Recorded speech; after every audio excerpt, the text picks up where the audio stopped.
I've been playing Rainbow Six Siege for over 8 years, and this past season I went back on Xbox and I solo queued all the way to champion on controller.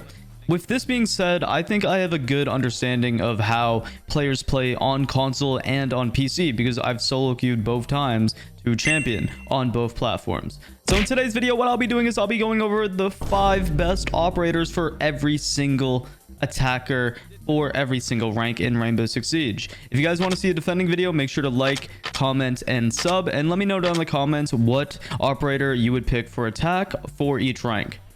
Now, starting at the very bottom, we're starting with Copper. The 5 best attackers, in my opinion, for this rank and for this playstyle is going to be Sledge, Thermite, Ash, Dokkaebi, and Thatcher. Now, the reason why I'm saying these 5 operators is because I feel like overall you get the base understanding of how Siege is played. Not only that, but this will definitely help your attacking rounds if you bring all the utility that each one of these operators have. For example, Sledge gives you the vertical capability to play and open up soft destructible walls and floors, so you get the best of both worlds. On the flip side, Thermite, you're able to open up hard walls and you can just get a base understanding of how to open up walls and what walls to open. With Ash, it gives you just that fragging fun potential that other operators have, but it's a good starting point for aggressive gameplay. When it comes down to Dokkaebi, this will also be good for just the importance of audio and of cams overall, because when you hack a Dokkaebi cam, the defenders that are dead or the defenders in general won't be able to use the cams to their full potential compared to what you're able to do if one of your teammates are dead. And last but not least, Thatcher, which is the deniable utility aspect with the EMPs. Now, I don't know if he's going to be banned, but when I was playing in Copper, I didn't see this operator banned that much, so keep that with a rule of thumb. But EMPs are just overpowered, and if Thatcher's is up, why not use them? The 5 operators I would pick for bronze players would be Finka, Buck, Lion, Blackbeard, and Blitz. Hear me out. I'm not saying that these operators are great, besides maybe Buck and Finka and Lion, but Blitz and Blackbeard will thrive in this ranking because of how random the enemies will be. They're either going to be too passive or too aggressive, and Blackbeard and Blitz, these 2 operators are perfect for both scenarios. In bronze, people are not going to be playing refrag, so you're going to be able to play aggressive and take ones, and having a shield on your face in both instances is going to be perfect.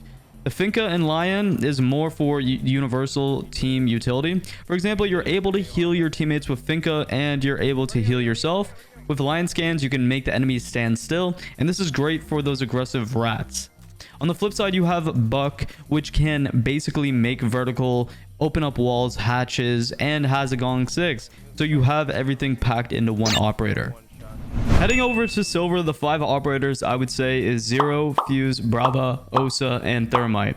Now, in Silver ranking from what I've seen and when I played, and this is how I got out of Silver so quickly, everybody in Silver plays in sight, or they play way too passive, once again, in sight. They're kind of all cluttered up, and it's like they're lost. It's like, I don't even know how to explain. They're just silly. So using an operator like Fuse is going to be great because since all the enemies will be in sight and most of the time your teammates are just going to be holding long angles outside of sight, it's perfect because you can just fuse above them and clear them out. You just got to watch for calves, because something I do notice in gold and silver is people like to use cav. But besides that, like if you can have somebody maybe watch your flank or play around you, you'll be golden. Same with Osa, because Osa, you can kind of just hold an angle outside of sight and wait for them to come into your crosshair. Or you can just put your Osa's shield in aggressive positions that will allow you to establish map control and kill people very early. With Zero, Zero allows you to get so much intel and destroy utility for your teammates because you have so many cams that shoot from literally any distance. So that's great. On the flip side of that, Zero also has hard breaching capability, so that's great, and a Gong 6. Almost like Buck, he is super strong. Now, of course, Thermite is just there because the hard breach capability. I don't want to say ace because there's some walls where Thermite is just way better in most instances in this ranking. It's just easier to just use Thermite.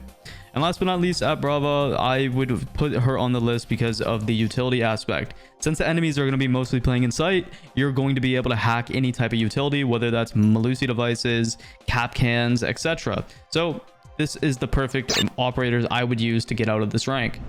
Now, heading over to gold, the 5 attackers I would pick is Ace, Jackal, Buck, Osa, and Yana. Besides Jackal, because he's gonna probably be banned most of the time, which sucks. If you can play Jackal in gold elo, definitely pick Jackal, because a lot of people, unlike silver, they do almost the opposite.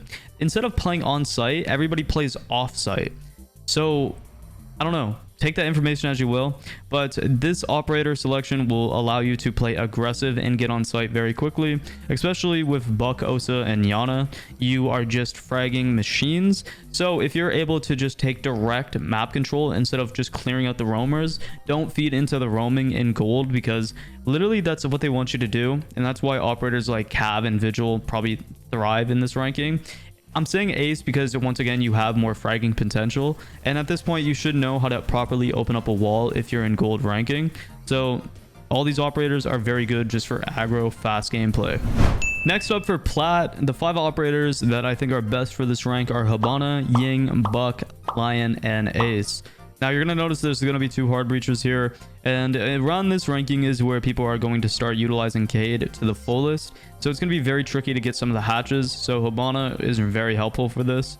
Alongside this, playing Ying, which is in my opinion one of the most underrated attackers, you can play very aggressive and read the room, but also make some really good team plays with her Candelas. You don't just need to go into sight and just Candela out and try to take frags. Same with Lion, it's just a team universal operator who just presses a button and you make the enemy stand still. So roam clearing and having proper attacking will be more normalized in this ranking. And of course, to top it all off, you have Buck, which I don't need to explain this really. He is just a great overall operator and he has so much value just for his pick. So you can literally do everything that you need with Buck. Now on to Emerald. The 5 best attackers for Emerald is going to be Dokkaebi, Osa, Ace, Montang, and Gridlock. Very weird lineup, I know, but hear me out. Gridlock, just like Ying, is one of the most underrated attackers and misunderstood. A lot of people see Gridlock as being a big chunky useless Walmart version of like Nomad. A lot of people would rather pick Nomad, but in my opinion I rather bring a Gridlock in a lot of instances. The reason why is because first off, Nomads are very inconsistent, and 2, Gridlock has so much area of effect and just more utility in my opinion. If you can get past her being chunky, she's fantastic, and I would suggest holding onto 2 of her Gridlock stringers going late round, because you can do a lot of damage via post-plant scenarios. Now with Montang as well, we're talking about a ranking where it's going to be more and more competitive and more team play. Montang allows you to take early map control and give you a lot of information. So if you become a really good Montang player, you're going to be lethal going into these next few ranks. Dokkaebi, once again, she's doesn't need explanation. She's just overall great. And, you know, we've seen her pick rate get better and better as the season progressed, as the meta changed as well, especially with defenders playing more aggressive and stupid. And you can do some really cool tricks just with Dokkaebi, like shooting like a floor above you, and then you can get the like little phone, and then you can hack cams. Osa and Ace, once again, they're just great operators. They're a great duo because you can EMP stuff off the wall for Ace and then hide behind the shield once you have the wall open. And on to Diamond, we have Hibana, Buck, Flores, Ram, and Fuse. These are my personal favorites for this ranking because how the players play is very, very random. And that's because you're at a point where you're facing now champion players or emerald players, and it kind of varies from match to match how the players are going to play. So overall, you can get the best utility out of these operators to win more rounds. For example, of course, you got Hibana, that is just lethal for lines of sight. Doesn't only need to be for hatches. Buck, I already explained in the previous, Buck is just versatile overall. Flores just has so many cams and explosives that can make lines of sight, whether that's destroying utility or playing vertical or just making holes in the wall. And Fuse, once again, he is great if you can communicate with your teammates or just have situational awareness and see what your teammates are doing, because you'll be able to fuse off sight or areas and clear utility that will make the enemies rotate into your teammates' lines of sight. And of course, Ram, I think Ram is just strong as hell if you're able to play in an environment where you're able to tell where your teammates are and what they're doing. So you're able to actually make plays with this operator. Of course, at a base minimum, you can just throw out your ram gadgets to make vertical play on soft walls or soft roofs, and that's completely fine, but I just think that ram just is not utilized enough. By the way, if you guys want to watch my how to actually play ram video, link is on my channel. Last but not least, at champion, if you're already a champion player, then you already know what the best operators are to run on attack. But I'm going to spitball some ideas. My 5 is Grim, Finka, Ying, Ace, and Glaz. Hear me out. Have fun. Because at the end of the day, Rainbow Six Siege is a video game. And using these operators, you can really make some good Rainbow Six Siege play. And that's the whole point, is making team play and having weird, wacky strats. So that's why I picked these 5. Because you can really utilize them in special ways, which makes the game feel fun and refreshing. I know a lot of people that force themselves to play Siege and just don't. And if you are, play the game a little bit different, man. Have some fun with the game. Have enjoyment. Like, there should be no reason why you're being upset by losing 5 elo in a game while you're champion. It's not that deep, man. Have fun, play these operators, try them out, and try new operators. Because even though somebody like me might say that operator like, you know, let's say Rook is bad, at the end of the day, it's just my opinion. I just don't like an operator like Rook or like whoever. But the special thing about Siege is you can make literally any operator work in any scenario if you're good enough and if you're smart enough and you're, you know, wise enough to play the game. So just have fun, and yeah. But I hope you guys enjoyed the video. If you did, make sure that you guys like, sub, and comment, and have a fantastic day, guys. I hope you're having a good season.